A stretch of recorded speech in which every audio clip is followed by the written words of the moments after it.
HIV has been a widely researched global issue for the past several decades. While we have made great strides in prevention efforts, the healthcare systems of countries around the world have addressed this issue of prevention in a number of different ways.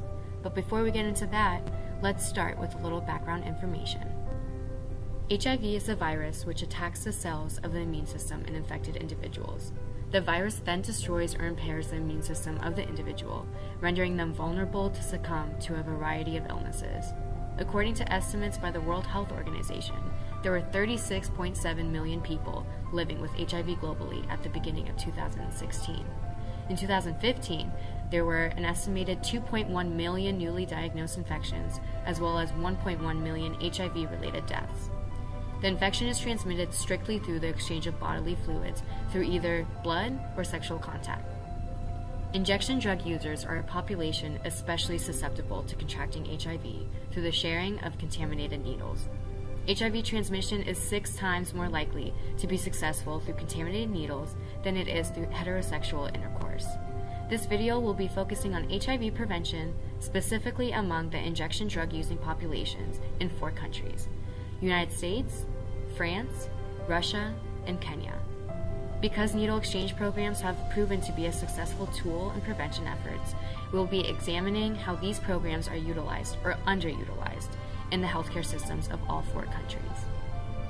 Needle exchange programs, or NEPs, can be structured in a variety of ways, including the utilization of vending machines, mobile sites, fixed sites, pharmacies, and outreach programs designed to reach users who have not utilized other available methods. The goal of needle exchange programs is to provide drug users with clean needles and other supplies for safe practices. Let's begin with the United States. The U.S. has a fragmented health system with an individual mandate for health insurance, but several million people still slip through the cracks. Health insurance can be obtained through private companies, employer insurance, or governmental organizations like Medicare or Medicaid. In 2014, HIV prevalence in the U.S. was estimated at 0.34%, with 7% of the cases being attributed to drug users. The lack of a universal healthcare system makes the implementation of an overarching, effective program to prevent HIV transmission among injection drug users very difficult. NEPs are barred from using federal funds to run their operation, which has resulted in a shortage of NEPs across the country. Therefore, drug users must be reached through settings beyond clinics and healthcare providers. NEPs in the U.S. can be found in formal settings, such as community health clinics, as well as in informal settings, such as program-owned vans or tables on the sidewalks. Facilities participating in NEPs also provide additional services, such as HIV testing, addiction counseling, and free condoms in order to better the health outcomes and lower the incidence of HIV. Next, we'll be looking at France. France follows a Bismarck model, with universal health coverage through the Social Security Administration and contributions being a percentage of income instead of a flat rate.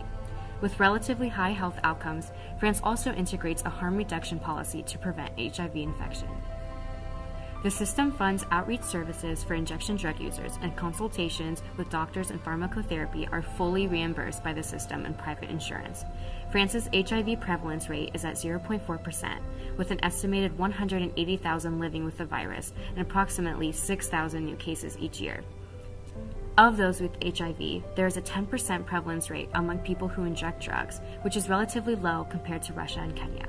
NEPs have been embraced in France as a measure to provide clean syringes to drug users in order to prevent further HIV infections. Vending machines for clean syringes, as well as decriminalizing pharmacy sales of clean needles without a prescription, have been utilized methods in the country. Now, let's focus a bit on Russia. Russia has a fragmented health system composed of universal mandatory health coverage and voluntary private health plans. Despite its universal coverage on paper, access to quality care is a common issue for the Russian people.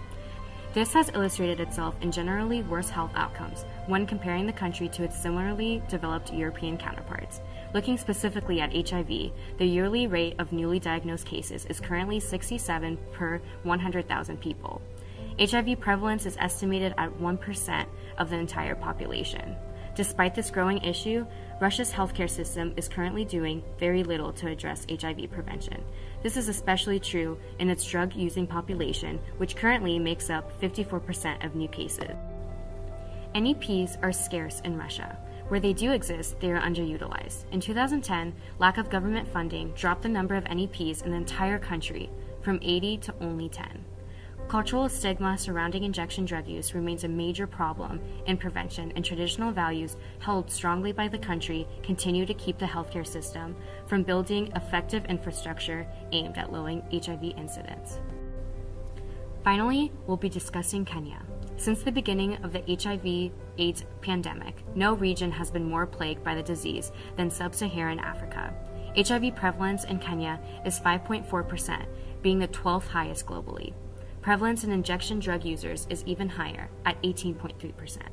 The Kenyan health system is overseen by their Ministry of Health, and the government has been working towards decentralizing the country's health system, as well as increasing governmental funding for care.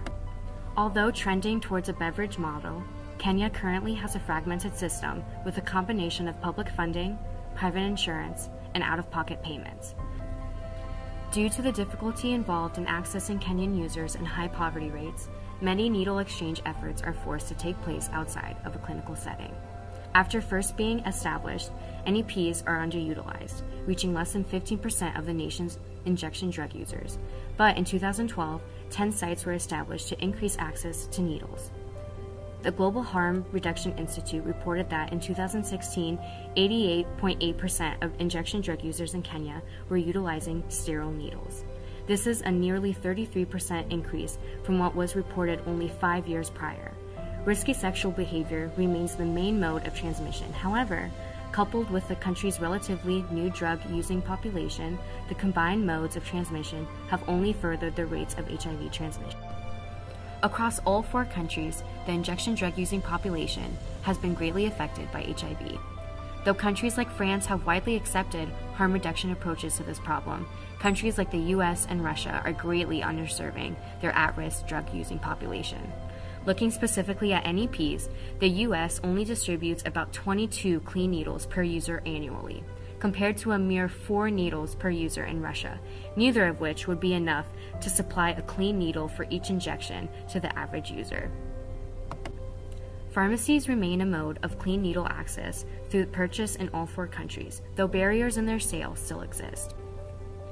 In Russia, refusal to sell to suspected drug users is common in local pharmacies. In Kenya, many pharmacists refuse to sell syringes for worry of legal repercussions. So, it is clear HIV prevention programs, like needle exchanges, need to take the reins in addressing the issue. Some countries have made amazing progress in the fight to prevent HIV transmission. Others have a long way to go. In either case, all have plenty of work to do in ensuring their healthcare system is actively working to find effective solutions.